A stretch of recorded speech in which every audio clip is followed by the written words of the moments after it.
condition that at least some people in a community view as being undesirable. Right? So for some people in the community, this social problem viewed as being undesirable. Okay? For instance, no? uh, tawag ini, smoking in public, okay, or public smoking. So, ang ibang tao nga di rin naninigarilyo, of course, no? And they viewed it as undesirable, no? Kay, syempre, para wag amito, no? Bangin gabay masasakit, di ba, ang mga tao? Okay? So, some individuals in the community view this social problem as undesirable. Another definition coming from Landberg, Paraiya, it is any deviant behavior in a disapproved direction of such a degree that it exceeds the tolerance limit of the community. No? Kung sobra-sobra na, no, it exceeds na the limit of the tolerance in a certain community, now it become a social problem. Okay? Thief, murder, okay? Discrimination, racial discrimination, okay? All those things, no? Mga action that really exceeds, no? Baga na sobrahan na, okay? Na-cause na in problem, okay? Yung mga problema, kaiba-iba ng mga community. And another definition coming from Fowler and Mayer. So para social problem starts with the awakening of people in a given locality with the realization of certain cherished values that are threatened by the conditions which become acute. No? So when the values of different people in the community is being threatened na, okay, nakakakos na no, problema sa mga atong community, then it becomes a social problem. Okay, no? It's good as early as now. We learn how to, know the different social problem that we are experiencing here in our society. Now, I have here different uh, social problem. So these are not just minor, but these are all major problems that really, no, it exists even before bisan mo rin pa kita, these major problems already exist even right now. Okay?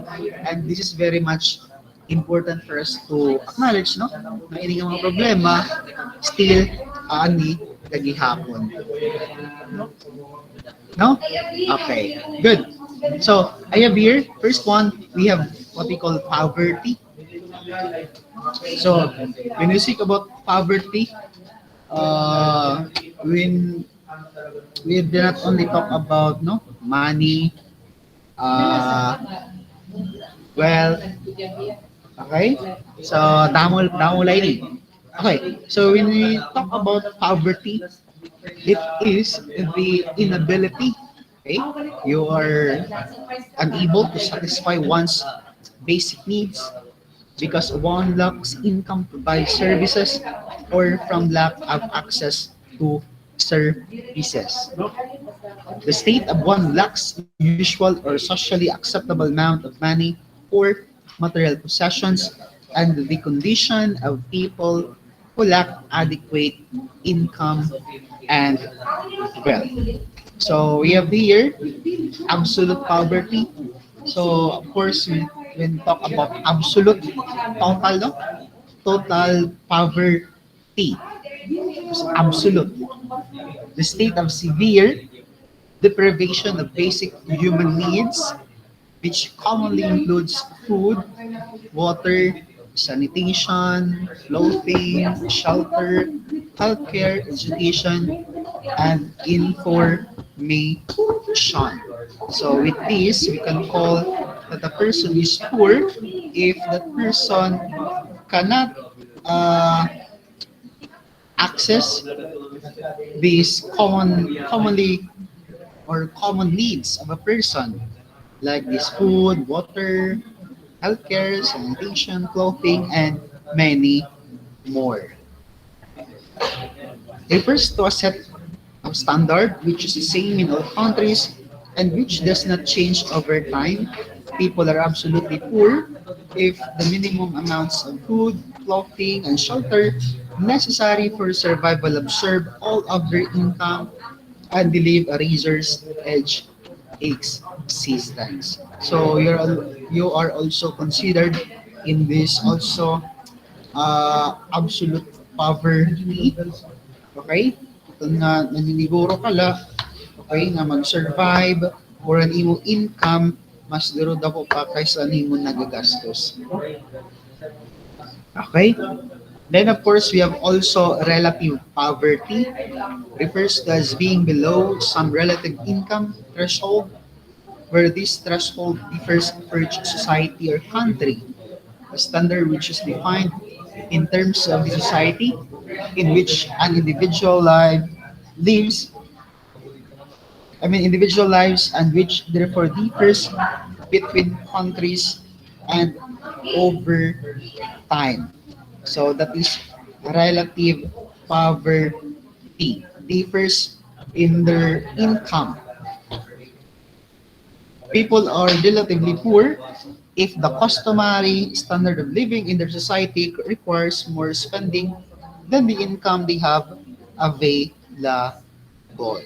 Again, it's more um it's more on the spending, mas damo na spend nimo, okay? Mas damo na spend nimo kaysa nimo pag kinahanglanon. Now, of course, we have different causes of poverty, why poverty are still rampant and why poverty still happening in our community. Of course, we have overpopulation, of course, because of this, uh, nagtitikagamit aton, kita aton, uh, it aton, anong tawag ini, no? Aton mga kinakailangan. Okay, kita mo naman ng tao, so problema na to. Then, unemployment, of course, kung tayo lang trabaho, ang in-offer. So, tapos kaya po yan, poverty. Of course, corruption. Okay, because of corruption, nagkakamaygon talaga in problema like poverty. And,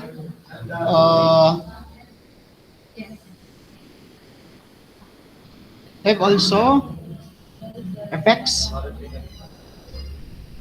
lack of basic needs, okay, because of poverty, lack of basic needs, malnutrition, and other health problems, crimes, prostitution, child abuse, and gambling. Okay, because of poverty, a lot of crimes happen. Okay, nangangawat, kay tungod nga makurin durot kinabuhi. Nangangawat nala, isang diin para lamayada makakaon. Of course, we have causes, we have effects. Of course, we have also some prevention, okay? Some prevention for poverty. So, we have first, changing one's attitude towards the government and life. Don't be one of the problems, instead be part of the solution. Positive attitude will be very helpful. Do your responsibilities as well as a citizen. Of course, no? So, para diri ka para na diri mo dakot problema. So, of course, don't be part of a problem, but be a part of the solution. Second, give much importance on education. With the help of the government and your courage, you can send yourself or your family to education. That's why one of metrics of poverty, no? Gamit ito nga the education. Okay, naapektuhan ang education to sa nga tao. With this, okay, to prevent poverty, so maniniguro dapat pag-eskwela, magpupuman. Third, government support programs and projects are key players that will help the community and society eliminate poverty. And last one, stop corruption. So national debt will not add up. Strict implementation of laws and control the corruption. Again, as I've told you, one of the causes of poverty is the corruption. So kung baga mapigilan ini, ay nahinay, or na mga kurap, or na mga kurakot, and then hay nahinay, diri na magtitikap kubre ang mga tao. Okay? Good. Second, we have also pollution. So the act or process of polluting or the state of being polluted, especially the contamination of soil, water, or the atmosphere by the discharge of harmful substances. Then the contamination of air, water, or soil by substances, those are harmful to living organisms. Pollution can occur naturally, for example, through volcanic eruptions or as the result of human activities such as the spilling of oil or disposal of industrial waste. So these are all part of pollution. Okay, it's the same. So let's go to air pollution. So air pollution, the release of airborne pollutants and particulate matters such as gases, smoke particles, chemicals into the atmosphere to the point where they contribute to human and ecosystem health problems. Because of this, nagkakamay na kita sa hinsinisiring air pollution. Okay? Then air pollution is severe. Of course, here in the Philippines, this is one of the serious problems the country is facing. It is also a major contributor for some diseases such as pneumonia, tuberculosis, and other airborne diseases. Of course, the causes would be automobile emissions, tobacco smoke, combustion of coal, acid rain, manufacturing and power plants, paint fumes and aerosol sprays, wildfires, and even nuclear weapons. We have also water pollution. Aside from air, we have also water. So the introduction of harmful substances into the bodies of water that have negative impacts on the aquatic species and harm human health. So of course, one that is being affected by water pollution are those aquatic species. So it may be in the form of physical substance that gets into the bodies of water, or it may be in the form of chemical substance that blends with the ocean bodies of water. Causes, factors, refineries, waste treatment facilities, mining, pesticides, human sewage, oil spills, animal waste, and of course, improper garbage and waste disposal. Then, thirdly, we have land pollution, we have air, we have water, we have also land. So the addition of various contaminants, toxins, reactive materials, solid waste, consumer industrial chemicals, heavy metals, agricultural chemicals, dioxins, etc., that damage the soil's vital ecosystems and contribute to the environmental and human health problems.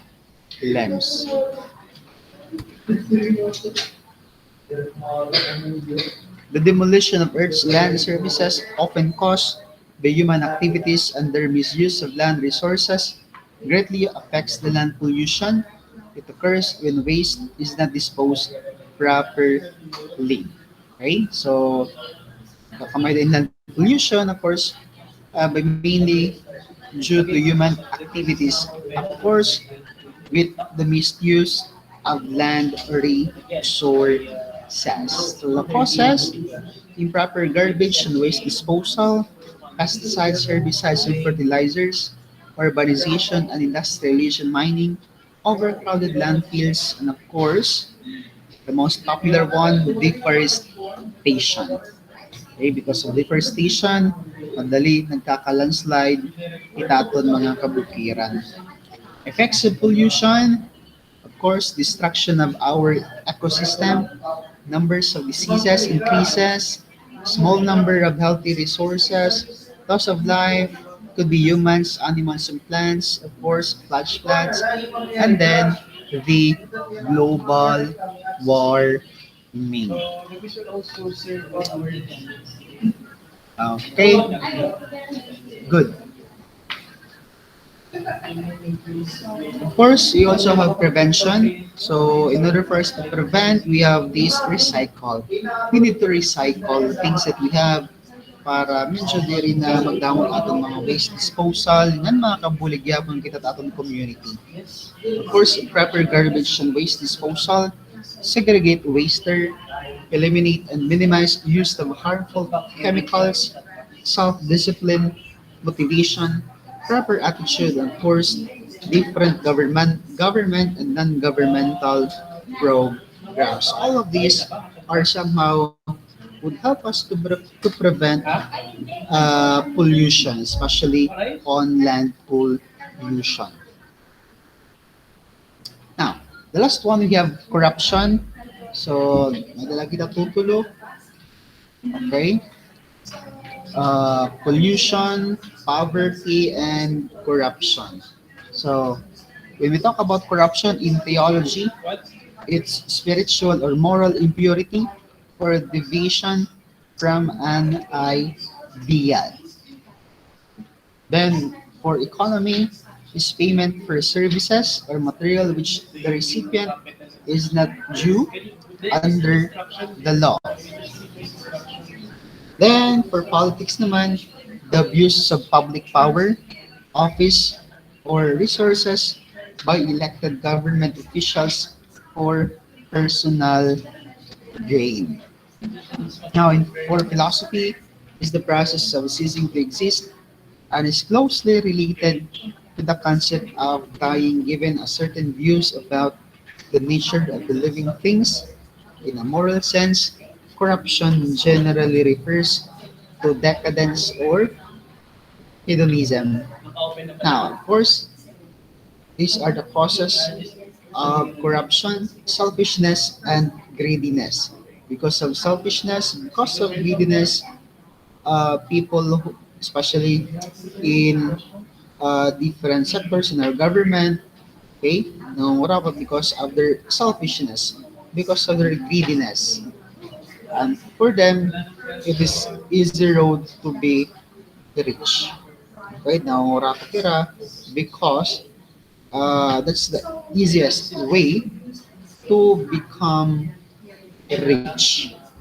Okay, we have also effects. So one of the effects of uh, corruption, of course, we have poverty, nagiging pobre. First, national debt, titikataas utang, then low quality of projects and programs. So nakikita ninyo na from time to time may the mga government project and if madali lang maguba because it is only a product of low quality. Okay? Ang pundo dapat ito, ginibanan. So that's why, ang buton diri, pag maupay ang proyekto nga na trabaho or na human. We have also uh, prevention, right? So to prevent corruption, we have transparency in government. Okay, we need to be transparent. Then competitive compensation,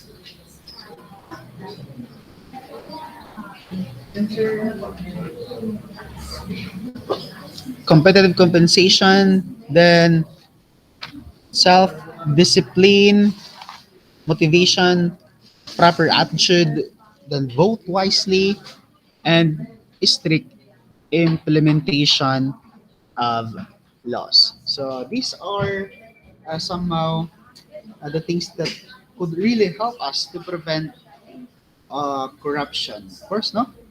If the government would be transparent, okay, nakikita nga tanan, moray baga, uh, tawag ni, baga ang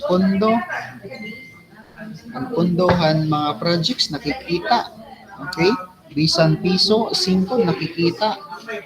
Then, of course, we have competitive compensation, no? Sakto nga pagwelduhan, exact compensation, then self-discipline, motivation, and proper attitude. And then, we need to vote wisely, di ba? May kita election, so we need to vote wisely. Tumaram ka nga itong mga tao, nadalagan just only for fame, they just only to become rich someday, then don't vote for the person. Then, we have strict implementation of laws. Okay, dito, no? Uh, walang nakakataas. Okay, walang nakakataas dapat sa ating batas since all of us naman are, you know, or as a person, we need to follow the laws that has been implemented to us. Okay, so very much important. So these are all preventions for us to help or for us to solve or at least laman uh, to lessen this problem of corruption. So that's it. You're done with these three major problems. Pollution, poverty, and of course, we have what we call corruption. Again, it's good. It's good to identify different problems that we have. Kay sunod ng mga panahon, we don't know that some of you, okay, bangin iba iyo, bangin kakapitan, maging mayor siguro, no? Maybe some of you will be in the position in the government. So at least as early as now, you know to identify problems, you know how to identify the different effects, the different uh, causes, and of course, you need to learn or to know how to offer solution for that specific problem. Okay, good. Any questions so far?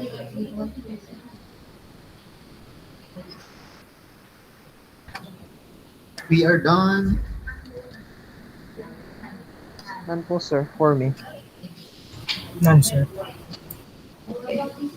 About the others? Wala na. Ay na to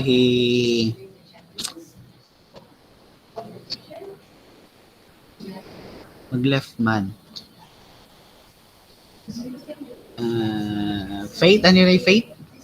Faith? Hindi ka pa? Left ka na?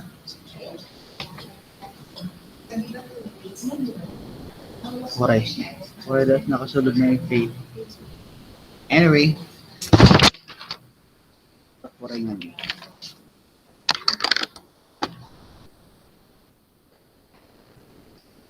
By the way, yung mga sizes na hatag na niyo, akon, naton Yes, sir.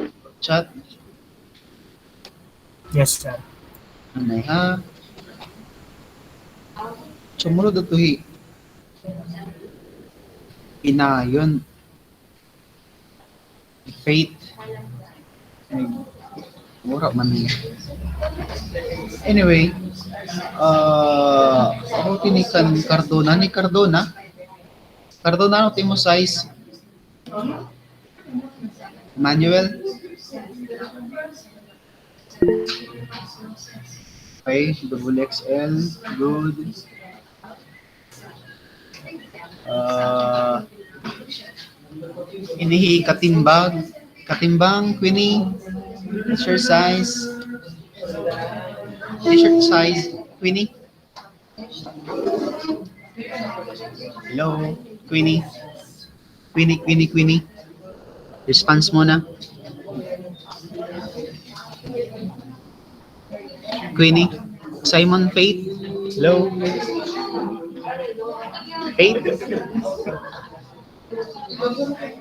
Faith, Faith. Hindi mo na nabati akon. Queenie, paki-PM daw kon Queenie guys. Hello.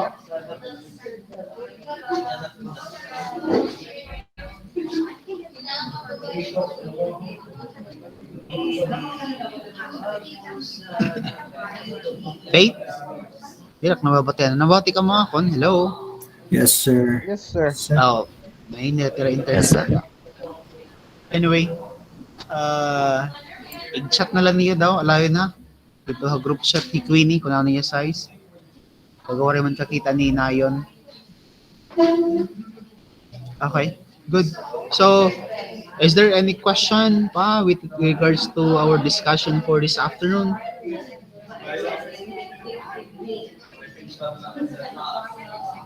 Hello?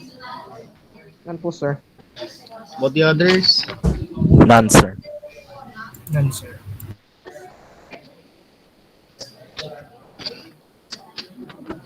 None, okay? Let's have the attendance muna. Say present na lang.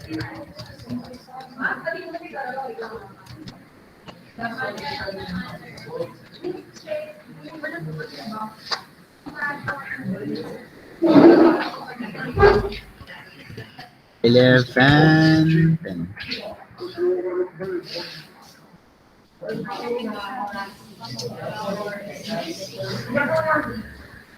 Can I say present? Aizon, Present, sir.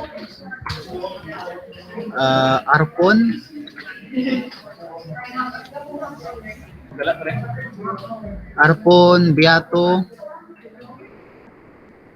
Bernales, Bertes, Briones, Cabuelo, Cabello, sir. Cabuelio, Present po. Cardona,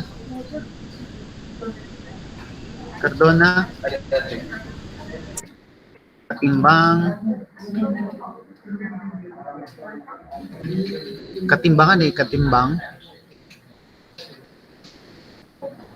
Pare-padire pa na response si Katimbang. Lucena, Inano,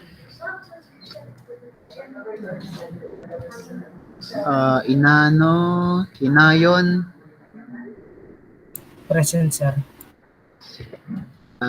Emir,